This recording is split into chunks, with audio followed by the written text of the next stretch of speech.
Hey, what's going on, everybody? Welcome back to the channel and happy Halloween.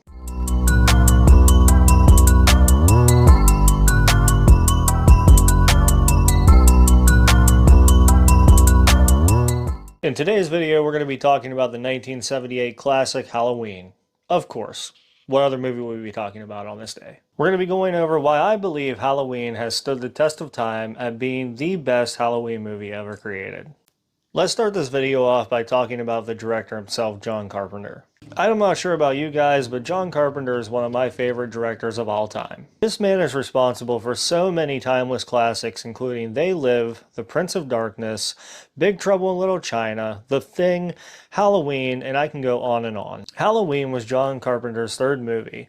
It followed up Assault on Precinct 13 and Dark Star. And for it being his third movie, he knocked it right out of the park. He hit a home run that has lasted for over 40 years. John Carpenter is also responsible for the score of Halloween, which gets played every spooky season, giving us another iconic moment for John Carpenter. With all that being said, let's jump into why I believe this movie has stood the test of time. Halloween was the first original Halloween-themed horror movie, and it was made so simple, but it was so effective in so many ways. So effective that the budget for the movie was $300,000, and worldwide it grossed $65 million, making it one of the most profitable independent movies ever made. With the budget being only $300,000, John Carpenter and Deborah Hill really took advantage of every little thing they could to make the film simple, but make it long-lasting in the effects of what they had. Because the budget of the film is so small, the film directors chose to film in Southern California due to its suburban landscape and the ability to control the autumnal atmosphere. And it really works too. Even to this day, whenever I turn the original Halloween on, I get that really autumn feeling,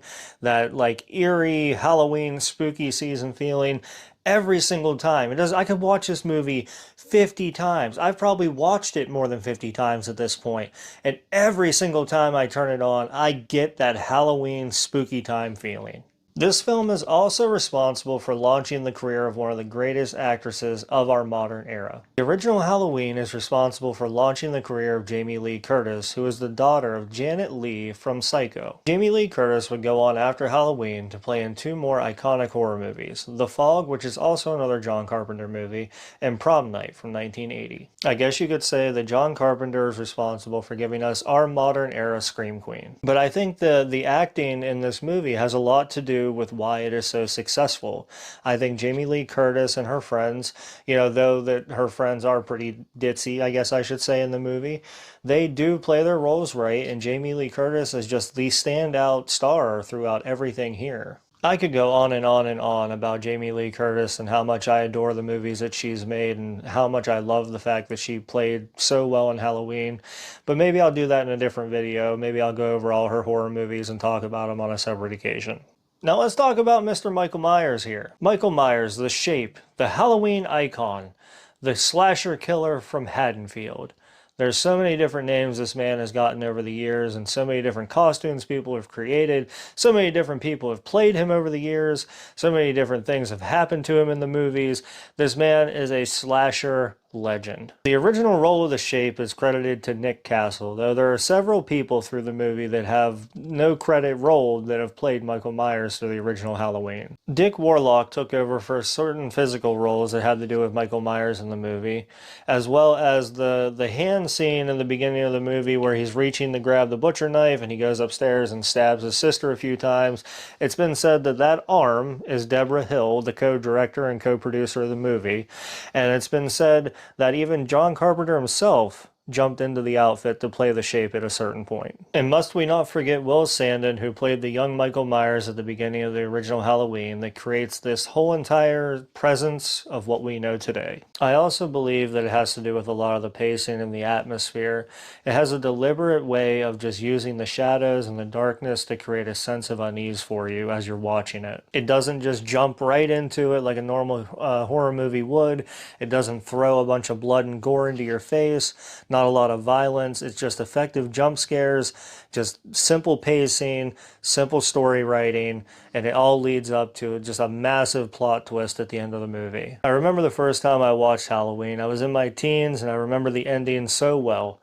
It was so well done and so well created, and it kept me wanting to just watch every single Halloween after that. because the movie ends in a giant plot twist. And no spoilers, because if you haven't seen the original Halloween, then I don't know what to tell you. You probably should have seen it by now. If you haven't, go watch it. The plot twist is Laurie Strode is telling the kids that she's babysitting to go down the street to the next house and call the police. You know, Donald Pleasant's character, Dr. Loomis, shows up and tries to kill Michael as he's trying to attack Laurie Strode and shoots him several times out the window. He falls off the balcony. He there lays. Dr. Loomis then goes to check on Laurie to make sure she's okay, and guess what? Michael's gone. As a teenager, that plot point gave me nightmares. I thought to myself, man, there's no way that he's going to live through this. He's been shot 6 times. There's not a single moment that he's not going to get caught. He's dead. Nope. That didn't happen. Not at all. He got back up, disappeared, and several legacy movies to follow that. The original Halloween is also responsible for creating one of my favorite kills of all time and a lot of people's favorite kills of all time. And I think you know which one I'm talking about. It's the one where Michael bursts through the door and stabs the dude several times and hangs him from the wall, tilts his head ever so slightly to admire his work, and then disappears into the shadows. That kill is without a doubt the most effective kill in that movie, and it is without a doubt the most timeless kill that I've ever seen. For me, this will always be my all-time favorite Halloween-themed movie. It will probably be one of my top 5 horror movies for as long as I live. I mean, I've been watching horror now pretty much my whole entire life, and there's not a movie that comes close to it in my books. Make sure you tell me in the comments below what some of your horror and Halloween traditions are that you do every spooky season. I'd love to hear about them. But that'll do it for this one for me, guys. I hope you all have a fantastic Halloween, whether you're going trick-or-treating with your families or out there having fun. Remember to check under your beds and stay safe out there.